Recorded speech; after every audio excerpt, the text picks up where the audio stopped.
Hi, good morning, students. I welcome all of you for this online lecture on demography. In the last two lectures, we have seen some basic definitions of the mortality rates. One of the very important rate we have discussed is the crude death rate. Then after discussing the limitation of CDR, we discussed next demographic rate of mortality, that is SDR. Let me revise that. What we have defined SDR is, it is the ratio of two quantities. It is the proportion of total number of deaths occurred in the specified section of the population during the given period in the given region. So we are taking into consideration specific section of the population and divided by total number of persons or total population of that region in the given period. म्हणजे ज्या specific sections आपल्याला rate calculate करायचा आहे, death rate, तर त्या विशिष्ट कारणामुळं त्या विशिष्ट सेक्शनमध्ये झालेले एकूण मृत्यू डिवायडेड बाय डेथ रिस्क असलेलं टोटल पॉप्युलेशन याचा आपण रेशो घ्यायचा. So last time I have told you that usually these rates are calculated with respect to age and sex. Age is the important factor which affects mortality of human being. That's why it is considered for the computation of SDR. So we will today discuss age specific death rate. It is a specific death rate computed with respect to age. That's why it is called age specific death rate. That is, to compute SDR, we are considering the age of the deceased person. म्हणजे ज्याचा मृत्यू झालेला आहे अशा व्यक्तीचं वय किती होतं त्याच्या मृत्यूसमयी ह्याचा आपण या डेथ रेटमध्ये विचार करतो. तर आता हा ASDR age specific death rate समजून घेण्यासाठी काही नोटेशन्स आपण समजून घ्यायला हव्यात. आता या ठिकाणी आपल्याला वयानुसार डेथ रेट कॅल्क्युलेट करायचं आहे. त्यामुळं आपण एक इंडिव्हिज्युअल एज, म्हणजे आता उदाहरणार्थ मी म्हणालो की 20 वर्ष वयाच्या व्यक्ती, तर 20 हा एक सिंगल आकडा झाला ना. म्हणजे 20 वर्ष वयाचा व्यक्ती म्हणजे ज्याची 19 वर्ष पूर्ण झालेली आहेत आणि ज्याची 20 वर्ष पूर्ण व्हायची आहेत अशा सर्व वयाच्या व्यक्ती त्याच्यामध्ये येणार. म्हणजे the person who has completed his 19th birthday but still not completed 20th birthday, अशा व्यक्तीला आपण वयवर्ष 20चा व्यक्ती असं म्हणतो. पण खूप वेळा असं आपल्याला एका विशिष्ट वयाचा विचार न करता एज ग्रुपचा विचार करावा लागतो. कारण एका विशिष्ट वयाचा विचार जर करायचा झालं तर आपल्याला अशी खूप सारी वय लिहायला लागतील. 0 वर्षापासून ते 100, एखादा व्यक्ती 120 वर्षसुद्धा जगू शकतो. त्यामुळे it is better to write the data on age in age groups. मग आता मी जर एक एज ग्रुप विचारात घेतला, say for example x to x + n, म्हणजे त्याची विड्थ झाली n, म्हणजे फॉर एक्झाम्पल 10 ते 15 हा एक वयोगट आहे. म्हणजे ह्याच्यामध्ये मी काय काय इन्क्लूड करणार, वयवर्ष 10, वयवर्ष 11, वयवर्ष 12, वयवर्ष 13, वयवर्ष 14. 15 पण त्याच्यामध्ये इन्क्लूड करत नाही, इट इज ओपन इंटरवल. त्यामुळं 10 पासून ते 14 पर्यंत अशी 5 वय. So it is the age group of width 5. तर या ठिकाणी नोटेशन लिहिताना डी फॉर डेथ आणि त्याला प्रिफिक्स म्हणजे त्याच्या अगोदर आणि त्याला सफिक्स म्हणजे त्याच्यानंतर काही सबस्क्रिप्ट लेटर लिहिलेले आहेत पहा. NDX. N is prefix, X is suffix. So this particular notation indicates number of deaths in the age group X to X plus N. म्हणजे ज्यांचं वय X ते X plus N या वयोगटामध्ये आहे अशा ज्या व्यक्तींचा मृत्यू झालेला म्हणजे मृत्यूसमयी त्यांचं वय या वयोगटात असेल तर त्यांना आपण NDX मध्ये कॅल्क्युलेट करतो. म्हणजे आता इथं फॉर एक्झाम्पल याचं लिहिलं 5D10 इज इक्वल टू 250. ह्याचा अर्थ काय तर वयोगट 10 ते 15 15 एक्सक्लुडेड या वयोगटामध्ये मृत्यू झालेल्यांची संख्या आहे 250. आता समजा आपण Nची व्हॅल्यू 1 घेतली तर त्याचा अर्थ आपण वय 1 वर्ष म्हणजे एज ग्रुप 1 इयर असं गृहीत धरतोय. म्हणजे D65 उदाहरणार्थ मी लिहिलं तर त्याचा अर्थ काय वय वर्ष 65 असलेल्या व्यक्तींचे मृत्यू. आता त्यांची संख्या समजा 1230 आहे. So D65 is equal to 1230 means the total number of deaths in the age group 65 पूर्ण झालेत पण 66 अजून पूर्ण व्हायचे आहेत म्हणजे त्याचं वय आपण 65 असं घेतोय. तर हे जे नोटेशन आहे ते लक्षात ठेवा. NDX म्हणजे number of deaths in the age group X to X plus N. ओके. Next. Similarly, we can write NPX. Here P is for total population in the age group X to X plus N. आत्ता ज्या पद्धतीने मी explain केलं त्याच पद्धतीने ह्याचा अर्थ होतो. म्हणजे 5P30 इज इक्वल टू 25,000 असेल तर त्याचा अर्थ काय total population in the age group 30 to 35 इज 25,000. म्हणजे 30 ते 35 वर्ष या वयोगटामध्ये एकूण लोकसंख्या आहे 25,000. किंवा similar is the meaning of P30 म्हणजे वयवर्ष 30च्या व्यक्तींची संख्या आहे 2500. चुकून तिथं 25,000 लिहिले गेले, sorry, it is a mistake, 2,500. Okay, so these are the two notations you have to remember. Then we can define age specific death rate for the age group X to X plus N. त्यासाठी notation M small m वापरतोय with prefix आणि suffix N आणि X. N आणि X म्हणजे N is the width आणि X is the starting age of the interval. So X to X plus N या age ग्रुपचा age specific death rate काय झाला NMX आणि it is D divided by P.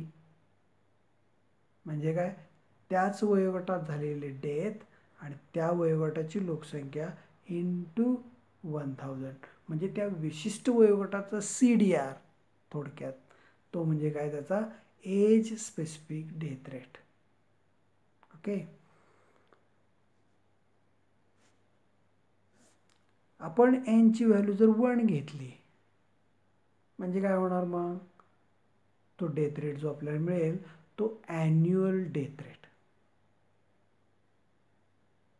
So त्याच्यामध्ये N ची value 1 so it is MX म्हणजे age specific death rate for the age X.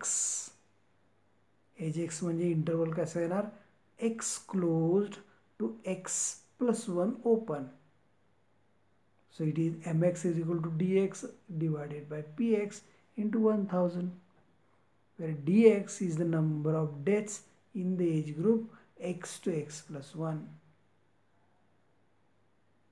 that is annual ASDR. आता याच्यामध्ये आपण पुढे जाऊन असाही विचार करू शकतो की जसं आपण एज विचारात घेतलं डेथ रेट कॅल्क्युलेट करण्यासाठी, तसंच आपण त्या व्यक्तीचा सेक्स विचारात घेऊ शकतो. म्हणजे ती व्यक्ती पुरुष आहे की स्त्री आहे. So we can define age specific death rate for females, for males differently. आता स्त्री आणि पुरुषामध्ये एज स्पेसिफिक डेथ रेट काय आहे हे जर कॅल्क्युलेट करायचं असेल तर we have to consider only female population और मेल पॉप्युलेशन. मग मी ASDR फॉर फिमेल्स असं विचारात घेतलं तर पहा त्याच्या डोक्यावरती F असं लिहिलं आहे. म्हणजे त्याचा अर्थ काय, where NPX F denotes the number of females in the age group X to X plus N. Number of males असं आहे, ते चूक आहे त्या ठिकाणी. It should be number of females in the age group. Similarly त्याच्या deaths आणि त्याचा तो CDR आहे. We can define for males also. Fच्या ऐवजी M लिहिलं. So it becomes the age specific death rate for males. आता तुम्ही म्हणाल फक्त मेल आणि फिमेल असं कॅल्क्युलेट करता येईल का, तर नाही, आपण काही विचारात घेऊ शकतो. म्हणजे फॉर एक्झाम्पल डॉक्टर असलेले, म्हणजे ज्यांचा वैद्यकीय व्यवसाय आहे, त्यांच्यामध्ये ASDR काय आहे हे जर मला कॅल्क्युलेट करायचं असेल तर मी काय करणार, तर त्या विशिष्ट वयोगटामध्ये किती डॉक्टरांचा मृत्यू झाला आहे डिवायडेड बाय एकूण डॉक्टर किती आहेत. म्हणजे फॉर एक्झाम्पल सांगलीमध्ये मला ASDR for medicinal practitioners calculate करायचं असेल तर सांगलीमध्ये टोटल किती डॉक्टर्स कार्यरत आहेत त्यांची वयोगटानुसार मांडणी करता येईल आपल्याला. म्हणजे वयोवर्ष 25 ते 30, 30 ते 35, 35 ते 40 असे मी वयोगट करू शकतो. आणि त्या वयोगटामध्ये डॉक्टरांची संख्या किती आहे आणि त्या वयोगटातल्या डॉक्टरांचे मृत्यू किती झालेले आहेत याचं कॅल्क्युलेशन करून मी त्याचा ASDR फॉर प्रोफेशन कॅल्क्युलेट करू शकतो. आता उदाहरणार्थ आपल्याला ASDR for alcoholic persons calculate करायचं असेल, म्हणजे ज्यांना दारू पिण्याचं वगैरे व्यसन आहे त्यांच्यामध्ये मृत्यूचं प्रमाण काय आहे अकॉर्डिंग टू द एज.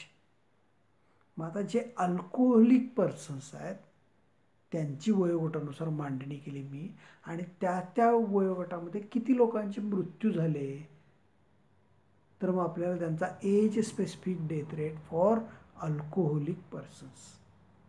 म्हणजे असं आपण कोणताही सेक्शन पॉप्युलेशनमधला विचार घेऊ शकतो. फॉर एक्झाम्पल जास्त मेहनतीचं काम करणारे, म्हणजे उदाहरणार्थ बाजारपेठामध्ये असलेले हमाल असतील, they are doing more physical work. Say for example शेतावर काम करणारे मजूर असतील, शेतकरी असतील की they are doing more work which is a physical kind of. मग त्यांच्यामध्ये मृत्यूचं प्रमाण काय आहे ह्याचं जर मला कॅल्क्युलेशन करायचं असेल तर मी त्या पद्धतीने विचारात घेऊ शकतो. So I am taking into consideration the particular section of the population. लक्षात आलं.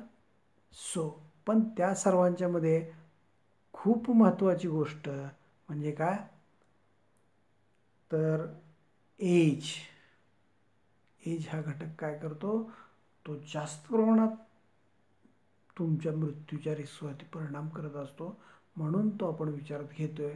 आणि that's why it is ASDR. आणि त्यानंतर सेक्स. म्हणजे पुरुषांच्यामध्ये मृत्यूचं प्रमाण अर्ली एजमध्ये जास्त आहे, तर स्त्रियांच्यामध्ये कमी आहे. अशा प्रकारचे काही स्टेटमेंट असतील तर ते मी कसे तपासून पाहायचे? तर वयोगटानुसार स्त्रियांची संख्या, पुरुषांची संख्या आणि त्या त्या वयोगटामध्ये त्यांचे मृत्यू झालेले असतील तर मी त्यांचा ESDR कॅल्क्युलेट करू शकतो. म्हणजेच या ठिकाणी आपल्याला वयोगटानुसार मृत्यूचं प्रमाण कॅल्क्युलेट करता आलं तर ते CDR पेक्षा it is a better indicator of mortality situation of the population under study असं म्हणता येऊ शकतं आणि त्या पद्धतीने ते आपण कॅल्क्युलेट करू शकतो. आता या सर्वांच्या मध्ये एक अतिशय महत्त्वाचा रेट हा ESDRच आहे, पण तो एका विशिष्ट वयोगटासाठी. म्हणजे कोणता वयोगट आहे? तर that is age group of 0, म्हणजे 0 क्लोज टू ओपन. याचा अर्थ काय? एकदम नवजात बालक ज्याला म्हणतो आपण, इन्फंट, म्हणजे ज्याचं वय अजून 1 वर्ष पूर्ण व्हायचं आहे. म्हणजे जे बाळ जिवंतपणे जन्माला आलेलं आहे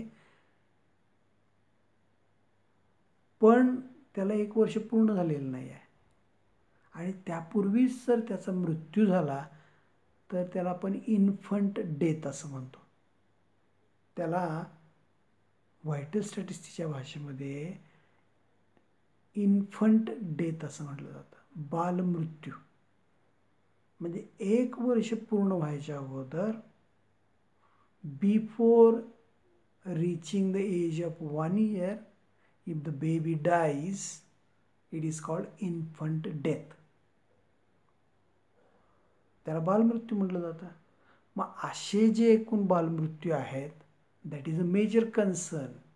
आणि म्हणून ज्यांचं वय 1 वर्ष पूर्ण व्हायचं आहे अशा मुलांचे, बाळांचे मृत्यू झाले तर त्याला आपण म्हणतोय D0. So number of deaths of infants before their first birthday, म्हणजे त्यांचा पहिला वाढदिवस होण्याच्या पूर्वी सुद्धा, म्हणजे ज्या दिवशी वाढदिवस असतो त्या दिवशी आपल्याला 1 वर्ष पूर्ण होतं आहे. मग असे किती वाढदिवस होतात तेवढं आपलं वय असते ना. सो D0 म्हणजे त्या बाळाला अजून 1 वर्ष सुद्धा पूर्ण झालेलं नाही अशांचा मृत्यू होणं, दॅट इज द D0. आणि P0 म्हणजे ह्याच्यामध्ये काय विचारात घेतलं जातं? पॉप्युलेशन. आता जी बाळं जिवंतपणे जन्माला आलेली आहेत, जन्माला येताना बाळ जिवंत होतं पण 1 वर्ष पूर्ण व्हायच्या अगोदर त्याचा मृत्यू झाला, असे सगळे मृत्यू इन्फंट डेथमध्ये कॅल्क्युलेट केले जातात आणि त्याचा रेशो कॅल्क्युलेट केला जातो. म्हणजे जिवंतपणे जन्माला आलेलं बाळ P0, 1 वर्ष पूर्ण व्हायच्या अगोदर ज्याचा मृत्यू झालेला आहे त्याची संख्या D0. So D0 divided by P0 म्हणजे इंटू 1000, हा दर हजारी मॉर्टॅलिटी रेट, डेथ रेट आहे तो, पण त्याला इन्फंट मॉर्टॅलिटी असं रेट म्हटलं जातं. तर हा जो इन्फंट मॉर्टॅलिटी रेट आहे हा एखाद्या समाजाचा, एखाद्या विशिष्ट सोसायटीचा, एखाद्या देशाचा हा अतिशय महत्त्वाचा इंडिकेटर मानला जातो. म्हणजे ज्या देशामध्ये, ज्या समाजामध्ये इन्फंट मॉर्टॅलिटी जास्त असते त्या समाजाला मागास समाज समजलं जातं. त्याला हेल्दी समाज म्हटलं जात नाही आहे. That is unhealthy society. ज्या सोसायटीमध्ये जिवंतपणे जन्माला आलेल्या बाळांची काळजी घेतली जाऊ शकत नाही आहे, त्यांना डेथ रिस्क जास्त असते, त्या सोसायटीला हेल्दी सोसायटी म्हणत नाही. मग तुम्ही वर्ल्ड हेल्थ ऑर्गनायझेशनचे वेगवेगळे जर रिपोर्ट्स पाहिले, त्याच्या बातम्या पाहिल्या, आपल्या राज्यामध्ये, महाराष्ट्र राज्यामध्ये सुद्धा तुम्ही कदाचित खूप वेळा बातम्या या संदर्भातल्या ऐकल्या असतील न्यूजपेपरमधून, टेलिव्हिजनच्या माध्यमातून, की मेळघाट हा जो एक एरिया आहे महाराष्ट्रामध्ये की तिथं बालमृत्यूचं प्रमाण जास्त असते. म्हणजे त्याच्यावरून खूप वेळा राजकीय घमासानसुद्धा झालेलं आपल्याला लक्षात येते की जे मेळघाटचं जंगल आहे तिथं आदिवासी आहेत, मग त्याच्यामध्ये विदर्भातला असा काही भाग आहे की ज्याला ते मागास म्हटलं जातं की त्या ठिकाणी बालमृत्यूचं प्रमाण जास्त आहे. म्हणजे जन्माला आलेली बाळं जगली तर त्याचं प्रमाण खूप कमी आहे आणि म्हणून त्या भागाला मागास म्हटलं जातं. त्यासाठी शासनानं खूप सारी उपाययोजना केली. पण हा जो इन्फंट मॉर्टॅलिटी रेट आहे हा अतिशय चांगला असायला हवा. त्या बाळांची जिवंत बाळांची काळजी घेणं हे प्रथम कर्तव्य मानलं जातं त्या समाजाचं, त्या सोसायटीचं. आणि म्हणून इन्फंट मॉर्टॅलिटी रेट हा जेवढा कमी असेल, अर्थात नॅचरल नैसर्गिकता काही घटक असे असतात की बाळाचं या वातावरणामध्ये येणं, it is a change of environment, आणि त्यामुळे बाहेरच्या वातावरणाबरोबर तो कोपअप होईपर्यंत त्याच्या सर्व सिस्टीम त्याला साथ देत नाही आहेत. त्यामुळे लहान बाळं खूप वेळा आजारी पडतात, त्यांना वेगवेगळ्या प्रकारचे इन्फेक्शन्स होत असतात. म्हणजे निसर्गसुद्धा आहे ना त्याच्या विरोधात असतो. आणि मग या सर्व गोष्टीपासून आपल्याला त्याचं संरक्षण करायचं असतं. We have to take utmost care of such little babies. त्यामुळे नेहमी इन्फंट मॉर्टॅलिटी रेट हा जास्त असतो इतर कोणत्याही वयोगटापेक्षा. लहान बाळांना खूप रिस्क असते मोठे. त्यामुळे इन्फंट मॉर्टॅलिटी रेट हा जितका कमी ठेवता येईल तितकी ती हेल्दी सोसायटी मानली जाते. आता तुमच्या लक्षात येईल की जर समजा एखाद्या सोसायटीचा आपण एज स्पेसिफिक डेथ रेटचा कर्व प्लॉट केला, म्हणजे वेगवेगळ्या वयोगटानुसार मृत्यूचं प्रमाण जे आहे आणि त्याच्यानुसार आपण ASDR कर्व कॅल्क्युलेट केला, तर तुमच्या असं लक्षात येईल की इन्फंट मॉर्टॅलिटी रेट हा जास्त असतो आहे. म्हणजे सुरुवातीला हा कर्व जो आहे तो कर्व ती रेषा बघा उंचावरती चालू झालेली आहे. 40 ते 50च्या दरम्यान तिथे एक प्लॉट आहे 0 एजला, आणि तो कर्व साधारणतः 14 वर्ष वयोगटापर्यंत, 14 ते 15 वयोगटापर्यंत तो कर्व असा खाली येतोय. 14 ते 15 या वयोगटामध्ये तो मिनिमाला येऊन पोचतोय. It attends the minima.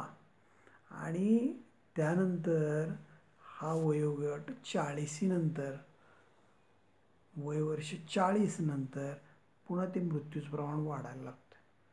त्यामुळे आपल्याला माहिती आहे की आपण याला हा जो एज ग्रुप आहे साधारणतः 15 ते 40, 45 या वयोगटामध्ये आपण त्याला यंग एज ग्रुप म्हणतो. मृत्यूचं प्रमाण कमी असते या वयोगटामध्ये, मृत्यू येण्याचं प्रमाण कमी असते. इतर कोणत्याही गोष्टींनी त्याला इन्फेक्शन, आजार वगैरे ह्या गोष्टी कमी प्रमाणात त्याला छळू शकतात आणि म्हणून तिथं मृत्यूचं प्रमाण कमी असतं. But after the age of 55 पुन्हा डेथ रिस्क वाढायला लागते. त्यामुळे हा जो कर्व आहे तो तुम्हाला यू शेप कर्व म्हटलं जातं, दिसून येईल, किंवा यालाच बाथ टब कर्व असं म्हटलं जातं. It is better to remember U shaped curve.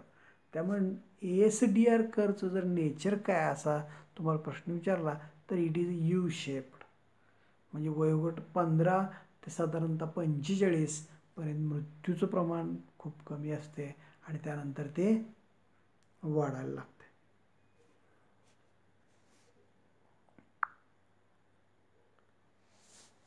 आता एक छोटंसं एक्झाम्पल आहे, त्याच्यावरून ASDR कसे कॅल्क्युलेट करता येऊ शकतात ते आपण बघूया. आता या ठिकाणी एक देश आहे, let us call it as A. तर या देशामध्ये वेगवेगळ्या वयोगटामध्ये, आता इथं 3 वयोगट घेतलेले आहेत फक्त, एक 0 ते 29, त्यानंतर 30 ते 59 आणि 60+ म्हणजे 60 वर्ष वयापेक्षा जास्त. तर ह्या 3 वयोगटामध्ये किती आहे लोकसंख्या, तर पहिल्या वयोगटामध्ये जी लोकसंख्या आहे ती 60 लाख, दुसऱ्या वयोगटामध्ये 55 लाख, तिसऱ्या वयोगटामध्ये 25 लाख. आणि लोकांचे मृत्यू किती झालेत बघा, 0 ते 29 या वयोगटामध्ये 7,000 मृत्यू आहेत, 30 ते 59 मध्ये 20,000 आणि 60पेक्षा जास्त वयोगटामध्ये 1,20,000 एवढे मृत्यू झालेले आहेत. त्यामुळं प्रत्येक वयोगटामध्ये मृत्यूचं प्रमाण वेगवेगळं आहे. मग आता त्याच्यावरून आपण कॅल्क्युलेशन केलं, डेथ म्हणजे डी आणि पॉप्युलेशन म्हणजे P. So I instead of NX आपण असं लिहू शकतो की आय म्हणजे किती एज ग्रुप आहेत, 1 2 3. So I is equal to 1 2 3. So DI आणि PI असे 2 कॉलम केले. DI divided by PI into 1000. एवढ्या सोप्या फॉर्म्युल्याने आपण प्रत्येक वयोगटाचा ASDR कॅल्क्युलेट केला जातो. म्हणजे आता उदाहरणार्थ पहिल्या रोमध्ये पहा की 7,000 भागिले 60 लाख गुणिले 1,000 ह्याचं कॅल्क्युलेशन जर केलं तर किती येते उत्तर त्याचं 1.16. म्हणजे ह्याचा अर्थ काय की दर 1000 मृत्यूचं प्रमाण आहे 1. तर दुसऱ्या वयोगटामध्ये पुढच्या तो आला 3.63. 3.63 म्हणजे अप्रॉक्सिमेटली इक्वल टू 4. म्हणजे या वयोगटात दर 1000 व्यक्तींच्या पाठीमागे 4 जणांचे मृत्यू होतात. तर 60पेक्षा जास्त वयोगटामध्ये दर 1000 मृत्यूचं प्रमाण किती झाले, 48. साधारणतः 48 लोकांचा मृत्यू त्या ठिकाणी होत असतो. त्यामुळे आपल्या लक्षात येईल की as age increases death rate also increases. It is one of the very simple example to understand a specific death rate. So let me recap what we have seen. Today we have seen age specific death rate, how we can compute death rate with respect to age. वेगवेगळ्या वयोगटामध्ये age specific death rate आपल्याला कशा पद्धतीने calculate करता येतो आणि त्याचा graph कशा पद्धतीने काढता येईल. I express my sincere thanks for listening this video, and in the next video or in the next lecture we will work out few numerical problems on how to compute death rate, specifically CDR and age specific death rate. Okay, so thanks, goodbye.